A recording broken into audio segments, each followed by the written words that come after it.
ಯಾವ ನಟಿಯರಿಗೆ ಮತ್ತು nut bolt tight ಮಾಡ್ತೀನಿ ಅಂದಿದ್ದಾರೆ ಡಿಕೆ ಶಿವಕುಮಾರ್.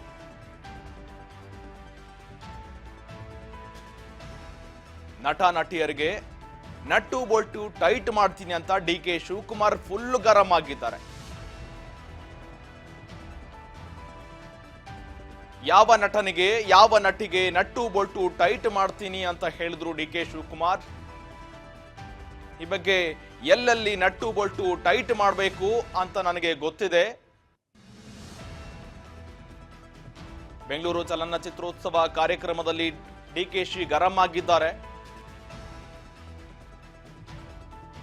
ಇತ್ತೀಚೆಗೆ ಸ್ಯಾಂಡಲ್ವುಡ್ನಲ್ಲಿ ಕಾರ್ಯಕ್ರಮಗಳಲ್ಲಿ ಯಾರು ಕೂಡ ಭಾಗಿಯಾಗ್ತಾ ಇಲ್ಲ. ಈ ಚಲನಚಿತ್ರೋತ್ಸವದಲ್ಲಿ ಕೂಡ ಡಿಕೆ ಶಿವಕುಮಾರ್ ಈ ಬಗ್ಗೆ ಗರಂ ಆಗಿದ್ದಾರೆ. ಯಾವ ನಟಿಗೆ ಎಲ್ಲೆಲ್ಲಿ ನಟ್ಟು ಬೊಲ್ಟು ಟೈಟ್ ಮಾಡಬೇಕು ಅಂತ ನನಗೆ ಗೊತ್ತಿದೆ. ಇನ್ನು ಮುಂದೆಯಾದರೂ ನಿಮ್ಮಿಂದ ಉತ್ತಮ ಸ್ಪಂದನೆ ನೀಡುವಂತಾಗಲಿ ಎಂದು ಉಪಮುಖ್ಯಮಂತ್ರಿ ಡಿಕೆ ಶಿವಕುಮಾರ್ ಗರಂ ಆಗಿದ್ದಾರೆ. ಮಾರ್ಚ್ 1ರಂದು ವಿಧಾನಸೌಧದಲ್ಲಿ ಬೆಂಗಳೂರು ಚಲನಚಿತ್ರೋತ್ಸವಕ್ಕೆ ಅದ್ದೂರಿಯಾಗಿ ಚಾಲನೆ ನೀಡಲಾಯಿತು. ಆದರೆ ಈ ಸಮಾರಂಭಕ್ಕೆ ಸಿನಿಮಾ ರಂಗದ ಅನೇಕರು ಗೈರಾಗಿದ್ದರು. ಇಡೀ ಕಾರ್ಯಕ್ರಮದಲ್ಲಿ ವೇದಿಕೆ ಮೇಲಿದ್ದವರು ಅಥವಾ ವೇದಿಕೆ ಮುಂದೆ ಹಾಸನಗಳಲ್ಲಿ ಕುಳಿತಿದ್ದವರಲ್ಲಿ ಸುಮಾರು 20 ಮಂದಿ ಮಾತ್ರ ಚಿತ್ರ ರಂಗಕ್ಕೆ ಸಂಬಂಧಪಟ್ಟವರಾಗಿದ್ದರು. ಇದನ್ನು ನೋಡಿ ಡಿಕೆ ಶಿವಕುಮಾರ್ ಫುಲ್ ಬೇಸರ ವ್ಯಕ್ತಪಡಿಸಿದರು. ಅದಾದ ಮೇಲೆ ಇತ್ತೀಚೆಗೆ ನನಗೆ ಚಲನಚಿತ್ರದ ರಂಗದ ಮೇಲೆ, ಫಿಲಿಂ ಚೇಂಬರ್ ಮೇಲೆ ಮತ್ತು ನಟಿಯರ ಮೇಲೆ ಕೋಪ ಬಂದಿದೆ ಹೀಗಂತ ಉತ್ತರ ಕೊಡ್ತಲೇ ಜೊತೆಗೆ ಕ್ಲಾಸ್ ಆರಂಭಿಸಿದರು. ಇದು ಬೆಂಗಳೂರು ಮತ್ತು ಚಲನಚಿತ್ರೋತ್ಸವದ ಕನ್ನಡ ಚಿತ್ರರಂಗದ ಮನೆ ಹಬ್ಬ.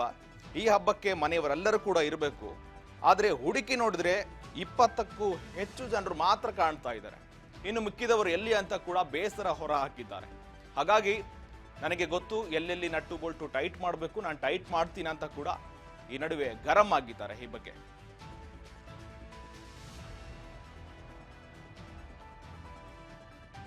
ನಟಿಯರಿಗೆ ನಟ್ಟು ಬೋಲ್ಟು ಟೈಟ್ ಮಾಡ್ತೀನಿ, ಯಾರ್ಯಾರಿಗೆ ಎಲ್ಲೆಲ್ಲಿ ಟೈಟ್ ಮಾಡಬೇಕು ಅದು ನನಗೆ ಗೊತ್ತಿದೆ ಅಂತ ಗರಂ ಆಗಿದ್ದಾರೆ.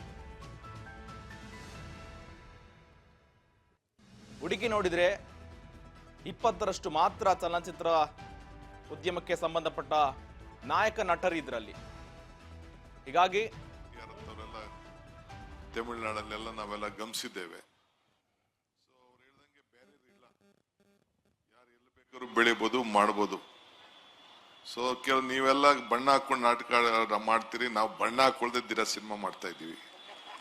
ಬಣ್ಣ ಹಾಕೊಳ್ಳದೆ ಸಿನಿಮಾ ಮಾಡ್ತಾ ಇದ್ದೀವಿ. ಬಟ್ ನನಗೆ ಈ ಫಿಲಂ ಇಂಡಸ್ಟ್ರಿ ಬಗ್ಗೆ ಬಹಳ ಕೋಪ ಬಂದ್ಬಿಟ್ಟಿದೆ, ನನಗೆ ಸಿಟ್ಟು ಬಂದ್ಬಿಟ್ಟಿದೆ. ಫಿಲಂ ಚೇಂಬರ್ ಆಫ್ ಕಾಮರ್ಸು, ಈ ಆಕ್ಟರ್ಗಳ ಬಗ್ಗೆ ನನಗೆ ಸಿಟ್ಟು. ನೋಡ್ತಾ ಇದ್ದಾನೆ ವೆಂಕಟೇಶು. ಯಾಕೆ ಅಂದ್ರೆ ನಾವು ನಮ್ಮ ನೀರು ನಮ್ಮ ಹಕ್ಕು ಅಂತ ಪಾದಯಾತ್ರೆ ಮಾಡಿದೋ ಕಷ್ಟ ಕಾಲದಲ್ಲಿ ಬೆಂಗಳೂರಿಗೆ ನೀರಿಗೋಸ್ಕರ. ನಾನು ಸಿದ್ದರಾಮಯ್ಯನವರು ಎಲ್ಲ ಸೇರಿ 150 ಕಿಲೋಮೀಟರ್ ನಡೆದು. ಕೋವಿಡ್ ಸಂದರ್ಭ, ನಮ್ಮ ಸ್ವಂತಕ್ಕೆ ನಾವು ನಡಿಲಿಲ್ಲ, ಆದರೆ ರಾಜ್ಯದ ಹಿತಕ್ಕೆ ನಾವು ನಡೆದೋ. ಸಾಧು ಕೋಕಿಲ ಮತ್ತು ವಿಜಿ ಇಬ್ಬರು ಬಿಟ್ರೆ ಯಾರು ಪಾರ್ಟಿಸಿಪೇಟ್ ಮಾಡಲಿಲ್ಲ. ನೀವು ಅಸೋಸಿಯೇಷನ್ ಅವ್ರು ಬಂದಿದ್ರಿ, ನೀವು ಅಲ್ಲ, ನಾ ಕಲಾವಿದರ ಪೈ ಕೇಳ್ತಾ ಇದ್ದೀನಿ. ನೀವೆಲ್ಲ ಮ್ಯಾನೇಜ್ಮೆಂಟ್ ಅವ್ರು ಕೆಲವರು ಬಂದಿದ್ರಿ, ಚೇಂಬರ್ ಅವ್ರು, ನಾನೇ ಪರ್ಸನಲ್ ಆಗಿ ಬಂದು ಚೇಂಬರ್ ಕರೆದಿದ್ದೆ. ಸೊ ನನಗೆ ಈ ಆಕ್ಟರ್ಗಳು ಇವರೆಲ್ಲ ಕೆಲವರೆಲ್ಲ ಬಳಸ್ಕೊಳ್ತಾರೆ, ಆಮೇಲೆ ಬಿಸಾಕ್ತಾರೆ. ಸೊ ಹಂಗೆ ತಿಳ್ಕೊಳಕ್ ಹೋಗ್ಬಿಡಿ. ಅದಿಷ್ಟಿಗೆ ನಮ್ಮ ಸರ್ಕಾರ ಬಂದ ತಕ್ಷಣ ಫಸ್ಟು ಸಾಧಕು ಗೆಲಾಗೆ ಅಧ್ಯಕ್ಷರು ಮಾಡಬೇಕು ಅಂತ ನಾನು ಚೀಫ್ ಮಿನಿಸ್ಟರ್ ಇಬ್ಬರು ಮಾತಾಡಿಕೊಂಡು ಅವ್ರಿಗೂ ಒಂದು ಅವಕಾಶವನ್ನು ಗುರುತಿಸ್ಬೇಕು. ನಮ್ಮ ಕಷ್ಟ ಕಾಲದಲ್ಲಿ ಯಾರು ನಿಂತ್ಕೊಂಡಿರ್ತಾರೆ ಅವ್ರು ನಾವು ಸಹಾಯ ಮಾಡಬೇಕು ಅಂತೇಳಿ ಇವತ್ತು ಅವ್ರಿಗೆ ನಾವು ಅಧ್ಯಕ್ಷರಾಗಿ ನಾವು ಮಾಡಿದ್ದೇವೆ. ಇದು ತಲೆಯಲ್ಲಿ ಇರಲಿ. ನಾವಿದನ್ನು ಗಮನಿಸೋದಿಲ್ಲ ಅಂತ ಯಾರೋ ತಿಳ್ಕೊಳಕ್ ಹೋಗ್ಬೇಡಿ. ನಮ್ಗೆ ಪ್ರತಿ ನಾಡಿ ಮಿಡ್ತ ಮೂಮೆಂಟು, ಯಾರ ಮೂಮೆಂಟ್ ಏನು, ಯಾರ ರಂಗ ಏನು ಎಲ್ಲ ಕೂಡ ನಮ್ಗೆ ಅರಿವಿದೆ. ಸೊ ಜಸ್ಟ್ ನಾನು ಹಿತೇಶಿಯಾಗೂ ಹೇಳ್ತಾ ಇದ್ದೀನಿ, ನಾನು ಕೂಡ ಈ ಒಂದು ಫಿಲಂ ಫೀಲ್ಡ್ ಒಬ್ಬ ಎಕ್ಸಿಬಿಟರ್, ನಾನು one of the big exhibitor. ನಾನು ಕೂಡ ಇದನ್ನು ನಾನು ಹೇಳ್ತಾ ಇದ್ದೀನಿ. ಗೌರ್ಮೆಂಟು ನೀವು ಏನು ಇವತ್ತು ಕಾರ್ಯಕ್ರಮ ಪಾಪ ಒಂದು 10 ಜನ ಮಾತ್ರ ನೀವು ಪ್ರಾಮಿನೆಂಟ್ ಅವ್ರು ಕಾಣ್ತಾ ಇದ್ದೀರಿ.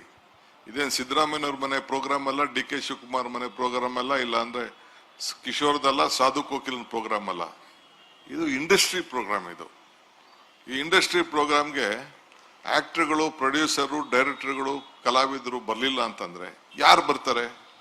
ನಾವು ಬೇಕಾದ್ರೆ ಜನ ಸೇರ್ಸೋದೇನು, it is not a big thing. ಇದು ಎಲ್ಲರಿಗೂ, ಈಗ ಶಿವರಾಜ್ ಕುಮಾರ್ ಹೇಳಿದ್ರು ನಮ್ಮನೆ ಹಬ್ಬ ಅಂತ ಹೇಳಿದ್ರು.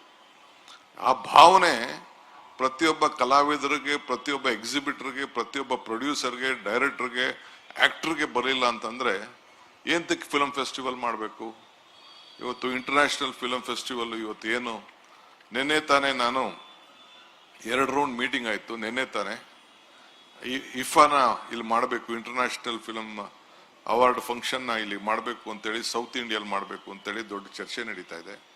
ಎಂಟೈರ್ ಟೀಮ್ ಬಂದಿತ್ತು ನನ್ನ ಹತ್ರ. ನಾನು ಇನ್ನೊಂದು ರೌಂಡ್ ಮೀಟಿಂಗ್ ಆದ್ಮೇಲೆ ನಮ್ಮ ಚೀಫ್ ಮಿನಿಸ್ಟರ್ಗೆ ಅದ್ರ ಬಗ್ಗೆ ಪ್ರೆಸೆಂಟ್ ಮಾಡ್ತೀನಿ. ಬೆಂಗಳೂರಲ್ಲಿ ಮಾಡಬೇಕು. ಲಾಸ್ಟ್ ಇಯರ್ ಅಬುದಾಬಿಲಿ ನಡೆದಿತ್ತು, ಈ ಸತಿ ಎಲ್ಲ ಇಲ್ಲಿ ಬೆಂಗಳೂರಲ್ಲಿ ಮಾಡಬೇಕು ಅಂತ ಅವರೆಲ್ಲ. ಯಾಕೆಂದ್ರೆ ಇವತ್ತು ನಮ್ಮ ಕನ್ನಡ ಇಂಡಸ್ಟ್ರಿ, ನೀವೆಲ್ಲ ಕೆಲವು ಕಲಾವಿದರೆಲ್ಲ ಒಳ್ಳೆ ಬಾಂಬೆಕಿನ್ನ, ಬಾಲಿವುಡ್ಕಿನ್ನ ಸ್ವಲ್ಪ ದೊಡ್ಡದಾಗೆ ತೆಗೆದುಕೊಂಡು ಹೋಗಿದ್ದೀರಿ.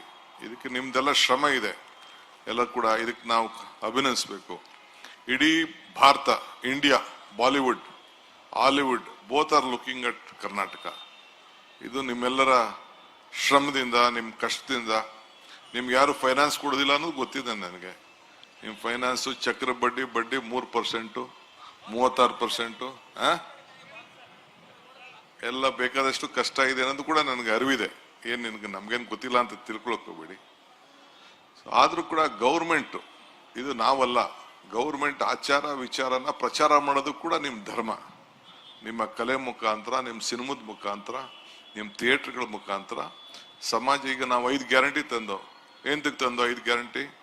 ನಮ್ಮನೆ ಊಟಕ್ಕೆ ತಂದ್ವಾ? ಇಲ್ಲ ಒಂದು ಪಾರ್ಟಿಯವ್ರಿಗೋಸ್ಕರ ತಂದ್ವಾ? 56,000 ಕೋಟಿ ಕೊಟ್ಟಿದ್ದೀವಿ. 56,000 ಕೋಟಿ ಬಸ್ಸಲ್ಲಿ ಓಡಾಡಕ್ಕಿರ್ಬೋದು, ಕರೆಂಟ್ಗಿರ್ಬೋದು, ಪ್ರತಿಯೊಂದು ಕುಟುಂಬ ಇದಕ್ಕೆ ಶಕ್ತಿ ಸಿಗ್ಲಿ ಅಂತೇಳಿ. ಯಾವುದೇ ಒಂದು ಮನೇಲಿ ಒಂದು ಟಿವಿ ಹಾಕ್ದವ್ರು, ಈಗ ಟಿವಿಯವರು ಅಧ್ಯಕ್ಷರು, ಈ ಟಿವಿಯವರು ಮುಖ್ಯಸ್ಥರು ಬಂದಿದ್ದಾರೆ, ಒಂದು 3-4 ಟಿವಿಯವರು ಇಲ್ಲಿ ನೋಡ್ತಾ ಇದ್ದೀನಿ ನಾನು. ಅವ್ರಿಗೂ ಒಂದು ದೊಡ್ಡ ಇಲ್ಲಿ TRPಗೆ ಬಹಳ ನಿಮ್ಮ ಸಿನಿಮಾಗಳು ಬಹಳ ಮುಖ್ಯ, ಕಲೆ ಬಹಳ ಮುಖ್ಯ. 1 ಗಂಟೆಯಲ್ಲಿ ಅಟ್ಲೀಸ್ಟ್ 2 ಗಂಟೆ ಆದ್ರೂ ಕೂಡ ಜನ ಟಿವಿ ಮುಂದೆ ಕೂತಿರ್ತಾರೆ.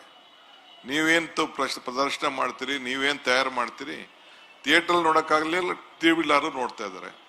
ಈಗ ಲಾಸ್ಟ್ 7-8 ಮಂತ್ಸ್ ಇಂದ ಎಲ್ಲ ಥಿಯೇಟರ್ಗಳಲ್ಲಿ ಈಗ PVR ಅವರು ಬಾಡಿಗೆನೇ ಕೊಟ್ಟಿಲ್ಲ, ಬಾಡಿಗೆಗೆ ಲಾಸ್ ಆಗ್ತಾ ಇದೆ, ಒಳ್ಳೆ ಸಿನಿಮಾಗಳು ಬರ್ತಾ ಇಲ್ಲ ಅಂತೇಳಿ. ಸೊ ಅದಕ್ಕೆ ಮುಖ್ಯಮಂತ್ರಿಗಳು ಮೈಸೂರಿನಲ್ಲಿ ಒಂದು ದೊಡ್ಡ, ಈಗೇನು 1 ಗಂಟೆ 1-1/4 ಗಂಟೆಗೆ ಮೈಸೂರಿಗೆ ಹೋಗ್ಬೋದು, ಒಳ್ಳೆ ಜಾಗವನ್ನು ಕೂಡ ಮಾಡಿ ಒಂದೊಳ್ಳೆ ಸಿಟಿ ಮಾಡಬೇಕು ಅಂತೇಳಿ ಅಲ್ಲಿ ಈಗಾಗಲೇ ಅವರ ಸಂಕಲ್ಪ ಇದೆ.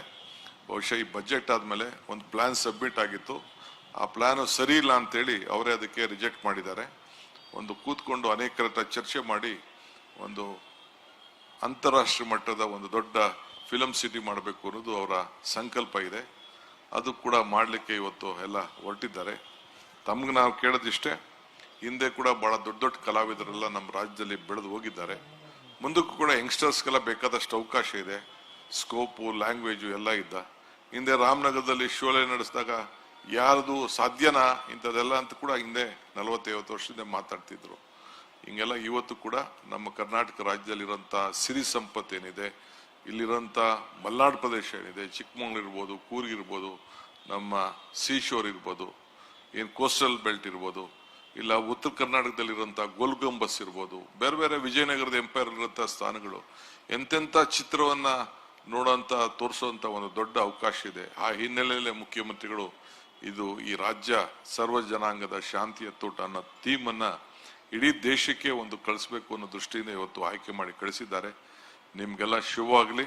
ಅಟ್ಲೀಸ್ಟ್ ಮುಂದಕ್ಕಾರ ಕೂಡ ಇಂಥ ಕಾರ್ಯಕ್ರಮಕ್ಕೆ ಫಿಲಂ ಚೇಂಬರ್ ಅವರು, ಅಕಾಡೆಮಿಯವರು, ಅವ್ರಿಗೆಲ್ಲ ಸ್ವಲ್ಪ ನಂದು ವಾರ್ನಿಂಗ್ ಅಂತಾರಲ್ಲಿ, ರಿಕ್ವೆಸ್ಟ್ ಅಂತ ಇರಲಿ, it is not my programme, ನನ್ನ ಕಾರ್ಯಕ್ರಮ ಅಲ್ಲ, ಇದು ನಿಮ್ ಕಾರ್ಯಕ್ರಮ. ಹೇಮಾ ಚೌಧರಿ ಪಾಪ ಅವ್ರು ಬಂದು ಕೂತಿದ್ದಾರೆ. ಅವ್ರ ಯಾಕೆಂದ್ರೆ ಬರೀ ಒಂದು 25 ಜನಕ್ಕೆ ಸಿನಿಮಾ ಬೇಕಾಗಿರೋದು, 20. ನಾವು ಯಾವ್ದಾರ ಸಂದರ್ಭದಲ್ಲಿ ಯಾವ್ದಾರ ಒಬ್ರು ಹಿಂಗೆ ಫಿಲಂ ಏನಾರು ಇಲ್ಲೆಲ್ಲ ತೆಗಿತಾವ್ರೆ ಅಂತಂದ್ರೆ ಯಾರು ಸರ್ಕಾರಕ್ಕೆ ಕೋಆಪರೇಟ್ ಮಾಡಲ್ಲ, ಅಲ್ಲಿ ಪರ್ಮಿಷನ್ ಕೊಡ್ಬೇಡ ಅಂದ್ರೆ ಥಿಯೇಟರ್ ಸಿನಿಮಾನೇ ನಡೆಯಲ್ಲ, ಒಂದು ಶೂಟಿಂಗೇ ನಡೆಯಲ್ಲಪ್ಪ. ನಮಗೂ ಗೊತ್ತಿದೆ ಎಲ್ಲ, ಯಾರ್ಯಾರಿಗೆ ಎಲ್ಲೆಲ್ಲಿ ನಟ್ಟು ಬೋಲ್ಟ್ ಟೈಟ್ ಮಾಡ್ಬೇಕು ಅಂತ ಕೂಡ ನನಗೆ ಐ ನೋ ದಟ್. ಬಟ್ ಸ್ವಲ್ಪ ತಿಳ್ಕೊಳ್ಳಿ ಇರ್ಲಿ. ಗುಡ್, ಅಟ್ಲೀಸ್ಟ್ ನಿಮ್ಗೆಲ್ಲ ಅರ್ಥ ಆಗ್ತಾ ಇದೆಯಲ್ಲ ನಮ್ ಕಷ್ಟ ಅಂತ. ಏನಿವೆ, ಒಳ್ಳೇದಾಗ್ಲಿ, ನಿಮ್ಗೆಲ್ಲ ಶುಭ ಆಗ್ಲಿ. 16ನೇ ಫಿಲಂ ಫೆಸ್ಟಿವಲ್ಲು ಬಹಳ ಚೆನ್ನಾಗಿ ಯಶಸ್ಸಾಗ್ಲಿ. ನೋಡೋಣ, ಟೈಮ್ ಸಿಕ್ತು ಅಂತಂದ್ರೆ ನಾನು ಹೋಗಿ ಯಾವ್ದಾದ್ರು ಥಿಯೇಟ್ರಲ್ಲಿ ಸಿನಿಮಾ ನೋಡಿ ಆನಂದ ಪಡ್ತೀನಿ. ಇಷ್ಟು ಮಾತ್ರ. ಹಿಂದೆ ನಾನು ಟೂರಿಂಗ್ ಸಿನಿಮಾ ನಡೆಸುವಾಗ ಗಾಂಧಿನಗರದಲ್ಲಿ ನಾನು ಹೋಗಿ ಸಿನಿಮಾ ನೋಡ್ಬಿಟ್ಟೆ ಡಬ್ಬ ಹಾಕ್ತಿದ್ದೆ. ಡಬ್ಬ ಎತ್ಕೊಂಡು ಗಾಂಧಿನಗರಕ್ಕೆ ಬಸ್ ಸ್ಟ್ಯಾಂಡ್ಗೆ ಹಾಕಿ